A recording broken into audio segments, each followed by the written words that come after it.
Pour moi, j'ai deux obsessions. La première, c'est de stopper la montée de la violence. Et la deuxième, ensuite, c'est de préparer l'avenir. Oui, à la veille de son départ, hier, Tidjane Thiam a effectivement présenté des résultats records avec un chiffre d'affaires en hausse de 7% à 21 milliards d'euros, un bénéfice net en hausse de 69% à plus de 3 milliards d'euros. Tidjane Thiam, D'Abidjan à Rabat, de l'école polytechnique de Paris à ex-ministre ivoirien, banquier de renommée, dirigeant d'entreprise, le prince Baoulé, Tidjane Thiam a de quoi subjuguer l'Afrique et le monde extérieur. Le jour de la remise du baccalauréat au lycée classique d'Abidjan, il éclate en sanglots. Ce ne sont pas des larmes de joie, mais de rage, parce qu'il n'a obtenu qu'une mention bien au lieu de la mention très bien qu'il visait. Un 9 sur 10 en histoire géo a fait chuter sa moyenne, sans cela excellente. Le professeur avait jugé la copie trop bonne pour être honnête. Son père, qui venait d'être nommé pour la seconde fois ministre de l'information du président francophile Félix Houphouët-Boigny, n'a pas voulu intervenir pour corriger l'injustice. Le père que l'on ne parle de pression politique. C'était en juillet 1980.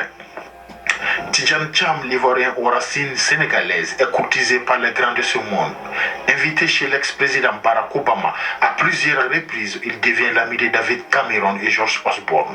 Il côtoie des chefs d'État asiatiques, y compris le premier ministre chinois. Sur 54 chefs d'État africains, il doit en connaître 40.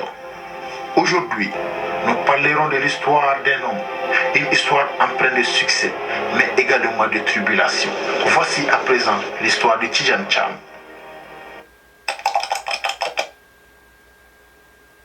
Dernier de 7 enfants, Tidjane Thiam a toujours voulu être le meilleur.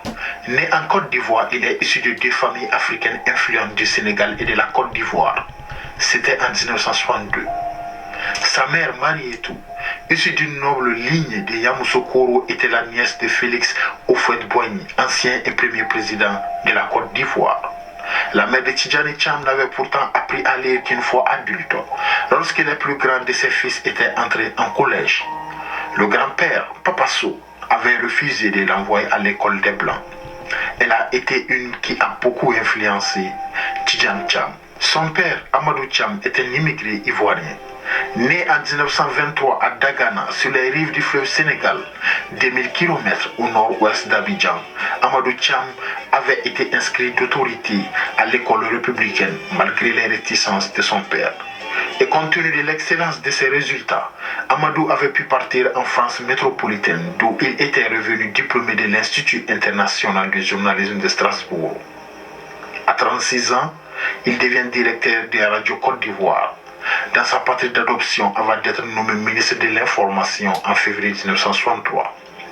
En ce moment, Tidjane Thiam a 7 mois et la vie s'ouvre à lui.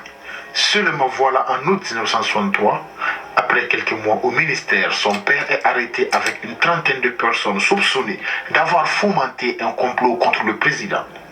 Finalement mis hors de cause, Amadou Thiam est nommé ambassadeur au Maroc en 1966. Tidjane Thiam a commencé l'école beaucoup plus tard que ses frères et sœurs. Mes sœurs n'ont pas d'enfants. Ma cousine Grimba n'a pas d'enfants. Nous formons, dans notre famille, nous sommes 4. 2 sœurs et 2 cousines. Mes 2 sœurs n'ont pas d'enfants. Une de mes cousines n'a pas d'enfants. Seule, la plus jeune, Amoui, la fille de ma tante Yamso, la petite Yamso, qui grâce aux alliances avec du sang étranger a pu avoir d'enfants. Grâce à Thiam qui est ici, de par la coutume, ce sont eux mes héritiers directs, ses enfants à lui. Des jeunes gens intelligents qui me demandent, comme la terre vierge de chez nous, même la terre du Sahara, il suffit de quelques gouttes d'eau pour que vous voyez reverdir. Entre 4 et 15 ans, Tidjane Thiam passe donc l'essentiel de son enfance à Rabat, jusqu'à son départ en 1977 à l'âge de 15 ans. Après avoir fait une partie de ses études au lycée classique d'Abidjan, Tidjane part en 1980 en classe préparatoire au lycée privé Sainte-Geneviève à Versailles en France.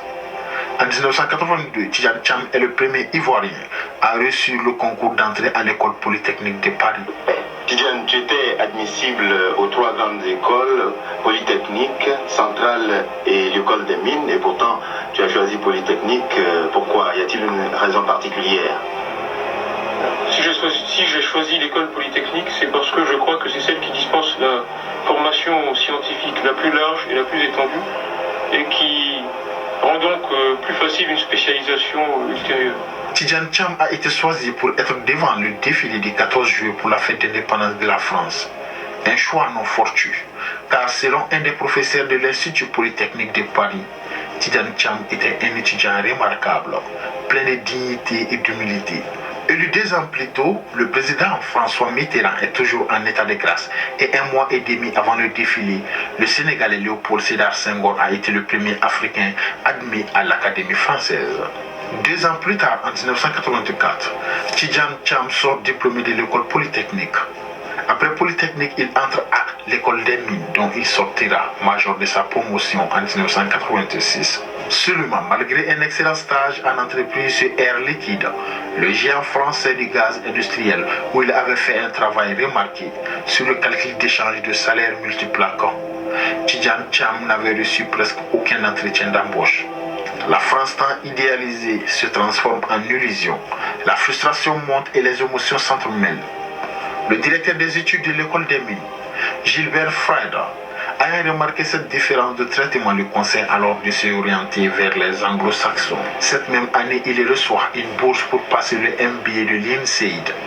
En 1988, à 26 ans, il obtient son MBA à la prestigieuse INSEAD à Fontainebleau, véritable usine à grand patron, et rejoint le cabinet McKinsey. En 1989, il prend une année sabbatique pour suivre le programme des jeunes professionnels de la Banque mondiale à Washington, D.C. C'est aussi là qu'il rencontre Annette, une afro-américaine de Pennsylvanie qui deviendra sa femme. Il retourne sur McKinsey en 1990, d'abord à New York, puis à Paris. En décembre 1993, le premier président ivoirien Félix Houphouët-Boigny et Henri Konan Bédié lui succèdent. En avril 1994, à la demande du président Henri Konan Bédié, Tidjane Thiam accepte, à l'âge de 31 ans, le poste de directeur général de la direction et le contrôle des grands travaux DCGT, devenu le Bureau national d'études techniques et de développement, BNET-TD, en 1996, à Abidjan, organisme de développement des infrastructures et de conseil économique. Les premiers mois étaient difficiles après sa prise de fonction. J'ai été nommé en Côte d'Ivoire en 1994. Mon premier job de directeur général, j'avais 31 ans, et le ministre des Finances, à la fin de l'entretien, on a oublié de te dire, c'était en avril, on a payé aucun salaire depuis octobre, donc les 4000 employés ne sont pas payés, il me dit bonne chance. Donc mon premier, et il me dit on peut payer personne avant octobre prochain. Donc mon premier rôle de directeur général, c'était diriger une entreprise qui ne payait pas de salaire. À ce poste, il doit gérer les lourdes conséquences de la dévaluation de 50% du franc CFA au début de l'année 1994 et assure également des négociations avec le FMI et la Banque mondiale alors que la situation financière du pays est très dégradée. Il faut tout revoir, les salaires, les tarifs de l'eau, de l'électricité, etc. Son rôle le plaçait au cœur de beaucoup de ces discussions. Il lui faut donc trouver des solutions à plusieurs défis. Moi, j'étais responsable du développement des routes en Côte d'Ivoire. C'est toujours la même histoire. Les experts de la Banque mondiale me disent mais on ne peut pas financer cette route.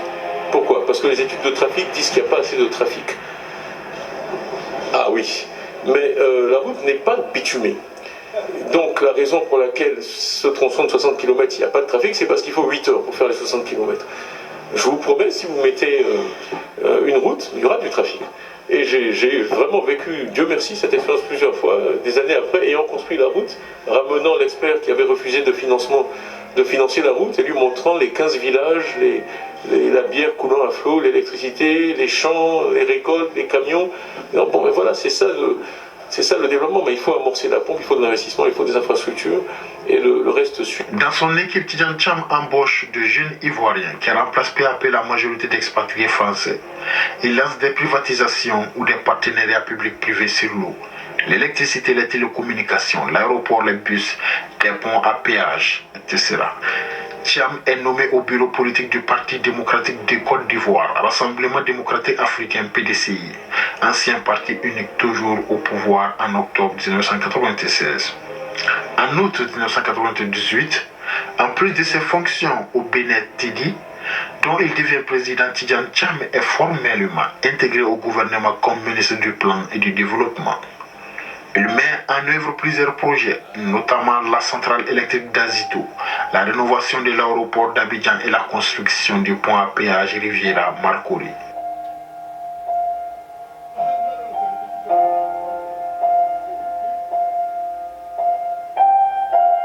Le 24 décembre 1999, des militaires prennent le pouvoir. Tidjane Thiam, lui, est aux États-Unis dans sa belle famille. Une semaine après avoir intégré le Dream Cabinet du club des 100 Global Leaders, créé sous l'égide du World Economic Forum, le monde s'écroule sous ses pieds. Il est aussitôt confronté à des choix. Rester à l'étranger ou rentrer en Côte d'Ivoire. Avec son passeport français hérité de son père, il aurait pu ne jamais rentrer. Le choix était difficile, mais finalement audacieux. Il rentre donc à Abidjan, seul sans sa femme et ses deux fils, alors âgés de 4 et 6 ans. Après son refus de rejoindre le gouvernement militaire le 6 janvier 2000, il passe la main à son successeur et parvient à quitter le pays. Arrivé en France, Tidjane Thiam se retrouve sans emploi pendant 5 mois. En mai 2000, il rejoint finalement Mackenzie en tant qu'associé, participant ainsi à la direction du département institutions financières de la société. Peu de temps après, il est approché par un chasseur de tête qui lui propose de rejoindre le milieu de l'assurance en Angleterre. Il n'a pas vraiment l'intention de partir, mais il est intrigué par ces Anglais prêts à embaucher un grand noir comme lui. C'est ainsi qu'en 2002, il rejoint Aviva. D'abord comme directeur de la stratégie et du développement des groupes aux États-Unis et en Asie. 4 ans après, il prend la responsabilité des opérations internationales et d'Aviva Europe. Et enfin, il devient directeur général, siégeant au conseil d'administration de l'entreprise.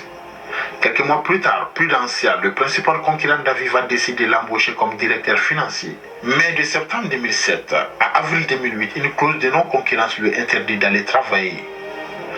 Peu de temps après, il quitte Aviva en septembre 2007 pour devenir directeur financier de la compagnie d'assurance britannique Prudential. En mars 2009, Tidjane Thiam est nommé directeur général et devient le CEO de 28 000 employés. C'est ainsi que Tidjane Thiam devient ainsi le premier dirigeant noir d'une entreprise du FTSE, 100 entreprises britanniques les mieux capitalisées cotées à la bourse de Londres. Prudential lance alors une offre de rachat sur AIA, la branche asiatique de l'assureur américain AIG, très durement touchée par la crise. Une bataille boursière s'ensuit, tandis que certains investisseurs jugent excessif le prix de 35,5 milliards de dollars offert par Prudential. L'opération finit par échouer, après le rejet par le conseil d'administration d'AIG d'une offre revue à la baisse. Il refuse de démissionner, soutenant n'avoir commis aucune erreur. AIA est par la suite introduit à la bourse de Hong Kong et sa valorisation monte rapidement au-delà des prix proposés initialement par Prudential. Tidjane Thiam fait l'objet de vives critiques personnelles après cet échec, en raison notamment des coûts engagés par la société pour le lancement de cette opération avortée. Il est cependant réélu directeur général lors de l'Assemblée générale de mai 2011, avec 99,3% des voix. Depuis lors, la performance de la société ne semble pas avoir eu à souffrir de cet épisode. Sur les 9 premiers mois de 2011, Prudential affiche un profit sur les nouveaux contrats en hausse de 14% par rapport au chiffre de 2010 à la même période, tandis que le chiffre d'affaires total de l'assurance progresse de 10%. In 2002, I went to see Richard Harvey, who was then CEO of Aviva. I told him to buy Prudential. He told me why. I said, because of Prudential Asia. He said, how much money did they make? I said, 65 million pounds. And he laughed. And he told me we make more money in Liverpool. Which was true, right? 2008, I went to Prudential. When I left, probably they were making 1.5 billion or something like that.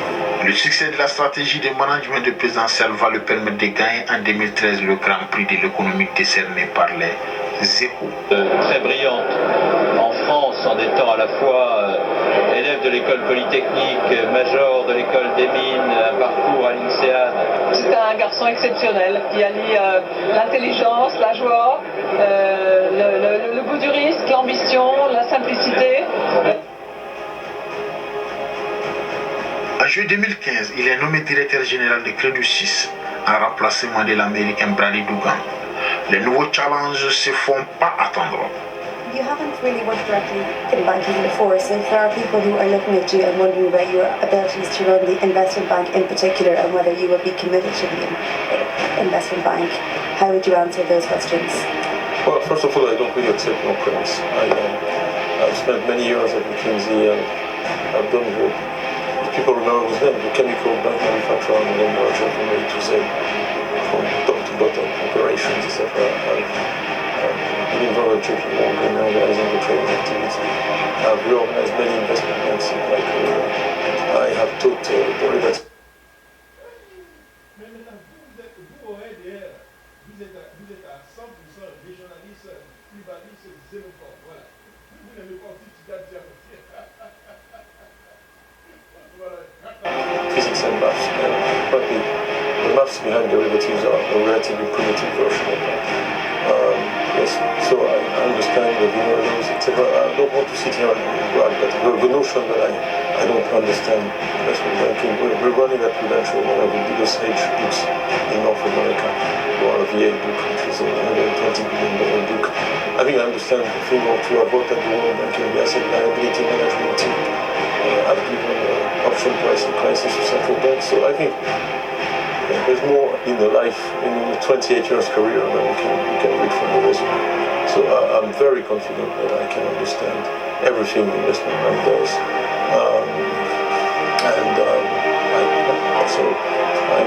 have any worries. Okay. 5 mois après la prise de fonction, la nouvelle stratégie est annoncée et claire. Devenir leader dans la gestion des fortunes. La banque s'organise à structure régionale pour ses activités de gestion de fortune avec des unités de banque d'investissement. La restructuration sera profonde avec une réduction de coûts nets de 2 milliards de dollars. En 2018, lors de la journée d'investissement de Crédit Suisse, Thiam est acculé pour nommer un responsable de la gestion de fortune, ce qu'il n'a pas du tout jugé nécessaire. Après 3 années de restructuration profonde, il parvient à redresser la banque avec un retour à la rentabilité. Ce succès de la stratégie valut valoir le prix de banquier de l'année 2018 remis par Euromoney. Seulement en septembre 2019, l'affaire d'espionnage de Iqbal Khan, l'ancien patron d'une division de la banque suisse, vient secouer le mandat de Thiam. Tidjane Thiam aurait embauché des détectives pour le surveiller afin de l'éviter qu'il amène des employés avec lui dans une entreprise rivale. Toutefois, une enquête montre que Thiam n'avait pas autorisé la surveillance et n'était pas au courant. L'affaire de la surveillance ratée de M. Iqbal Khan, grand scandale. Alors l'enquête interne engorgée a défini que vous n'étiez pas au courant, mais vous savez que ça a laissé un scepticisme. Comment se fait-il que le directeur général ne soit pas au courant? Qu'est-ce que vous répondez à ça? Absolument. Tout d'abord, merci de donner l'occasion d'en parler. C'est la première fois que je le fais. Vous aurez observé que j'ai gardé le silence pendant toute cette tempête médiatique. J'ai 2 ou 3 choses à dire là-dessus. Premièrement, c'est une affaire qui est regrettable sur le fond. Les personnes qui sont identifiées, qui ont pris la décision de faire cette surveillance, pensaient agir pour la protection des intérêts de la banque. Ça, je leur dois de dire ça et je serai invariable là-dessus. C'est une réalité. Après, effectivement, c'est une chose qui a été mal exécutée et je peux... Amateurisme. Pardon, oui, je peux vous dire que je n'ai à aucun moment autorisé, ni directement, ni indirectement, une opération pareille. Vraiment, comme Mitterrand, les yeux dans les yeux, vous pouvez dire, les yeux dans les yeux, je ne savais pas. Bien sûr, je ne savais pas. C'est une chose que j'hésite à dire, mais il arrive dans des entreprises internationales qu'on doit faire ce genre de choses. Ça m'est arrivé dans ma carrière, vous n'êtes pas au courant. Parce que j'ai utilisé des entreprises de premier rang qui ont bien fait leur travail et voilà. Oui. La banque, ça n'est pas le monde de Choupi. En réalité, il y a souvent des surveillances. Écoutez, je n'utiliserai pas le mot souvent, voilà. Mais c'est une arme légitime que la banque doit parfois, malheureusement, utiliser pour protéger ses intérêts dans des vies antérieures. En 2019, l'affaire fait scandale et Tidjane Thiam est forcé à la démission en février 2020. 2 mois après sa démission du Crédit Suisse, Thiam est approché par le président sud-africain qui est président en exercice de l'Union africaine pour mobiliser un soutien économique au niveau international pour aider les pays africains à faire face à la pandémie de Covid-19. En novembre 2020, le banquier ivoirien est nommé par le gouvernement rwandais à la tête du conseil d'administration du Rwanda Finance Limited. Bien avant novembre, Tidjane servait déjà au conseil d'administration de Kering depuis juin 2020. Son mandat prendra fin à l'issue de l'Assemblée générale, appelée à statuer sur les comptes clos le 31 décembre 2013. Après avoir passé 20 années en France et aux États-Unis, Tidjane Thiam retourne en Côte d'Ivoire le 8 août 2022. Il est reçu par l'actuel président de la République, Alassane Ouattara, à Abidjan le 8 août 2022. Puis à Douakourou par l'ex-chef d'État Henri Konan Bédié le lendemain. Henri Konan Bédié, président du Parti démocratique de Côte d'Ivoire, Rassemblement démocratique africain, depuis 1994, maire le 1er août 2023. Un 8e congrès extraordinaire est organisé en décembre 2023 pour élire un remplaçant et Tidjane Thiam est candidat à la présidence. Plus de 50 des 63 députés du PDCI ainsi que les chefs traditionnels AKAN apportent leur soutien à Thiam, qui est considéré comme le favori du scrutin. Le 22 décembre 2023, Tidjane Thiam est élu avec 87,5% des voix comme dirigeant du PDCI lors d'un congrès qui s'est tenu à Yamoussoukro. 2025 sera une année électorale cruciale pour notre parti. Nous devons être prêts. Nous devons préparer cette échéance électorale dès maintenant, dès demain matin, avec détermination et sérieux. À présent commence pour Tidjane Thiam la conquête du pouvoir suprême.